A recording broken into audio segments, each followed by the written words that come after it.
In our last video, we talked about the importance of electability from the obvious point of view that if a candidate doesn't get elected, then it may give you emotional satisfaction to have voted for them, but their program won't be advanced.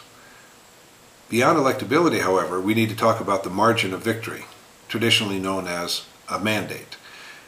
What it means is that if a politician is elected by a large majority, they have a, quote, mandate, or the will of the people behind them to implement their programs.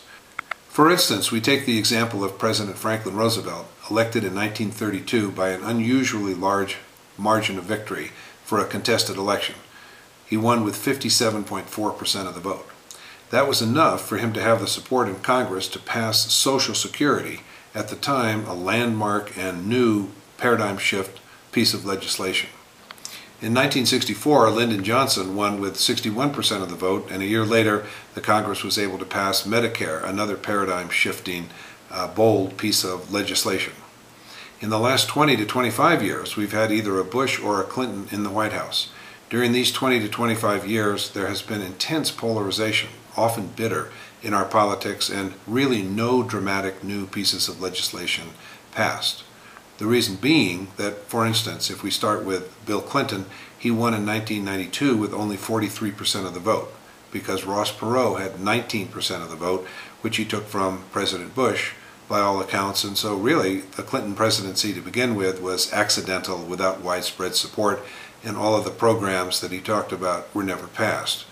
In 1996, he won with the lowest amount of support from any incumbent president winning a re-election except for Woodrow Wilson, both of them tying with 49.2% of the vote, less than a majority. This figure of 49.2% was bested even by President George W. Bush in his re-election in 2004 when he received 50.7% of the vote. Nonetheless, all these percentages were so narrow as to prevent any real groundbreaking legislation. This is the true source of dissatisfaction in the American electorate. Now, President Bush has an approval rating of under 30%, but the approval rating of Congress is even lower. The reason is nothing is getting done. People do want change. They want bold, new change that responds to their economic needs, their sense of military security, their sense of health care, and all of the other things that have been talked about during the campaign. However, overarching all of this is the yearning that people have to leave behind the last quarter century of ineffectiveness, a lot of talk, very little action, and polarization above all. Polarization that keeps things in gridlock. What is most important to voters in this season is a president who can actually unify the country and appeal across a broad segment of the population. What does that mean? It means someone who can draw not only the party regulars, either Democrat or Republican, but appeal to voters in swing states, appeal to independents, and even crossover voters from the other party. Now that the Republicans have chosen, in effect, John McCain, he has a proven record of appealing to independent voters. And when he is put up in polls now, after he had won in California against Mrs. Clinton, who also won in California, he defeats her. By contrast, Mr. Obama won over Mr. McCain in the same Washington Post ABC News poll taken after February 5th elections. In the February 5th elections, Mr. Obama won 9 of the 14, quote, red states that were won by Mr. Bush in 2004. Barack Obama also has the highest approval rating among independents, 62%, more than any other candidate, Democrat or Republican, according to a recent poll by the nationally recognized Pew Research Center.